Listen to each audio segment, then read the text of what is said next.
warm and pleasant morning to all of you. My name is Madhav from class 5th.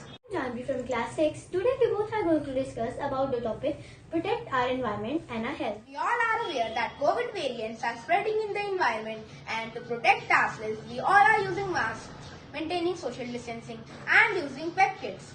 But Janvi, do you know that these things are causing more problems in the environment? Right, Madhav, there is a large increase in the amount of single-use plastics being produced.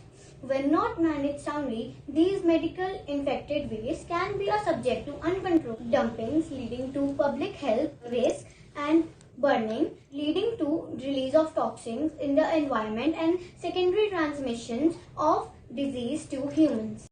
I agree with you, Janvi. COVID-19 has increased the consumption of personal care and single-use products like cotton, PEP kits, masks and plastics.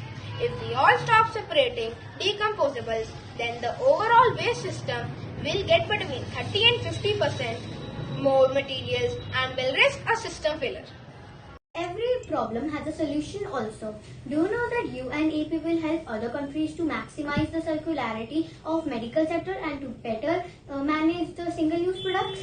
And request all of you to minimize the production of infective waste. First of all, dyeing biodegradable masks are also being advocated as solution. Secondly, we should recycle the waste after treating to the extent possible. Globally, 65 billion gloves are used every month. The tally for face masks is nearly twice that, 129 billion a month. There is one upcoming solution to solve the problem: Hello Mask. Hello Mask is made from polymer consumption, currently in the process of being patented, which is 99% organic biomass derivative. In the end, me and my friend would like to say that we all have a role to keep our communities and our environment healthy during this pandemic.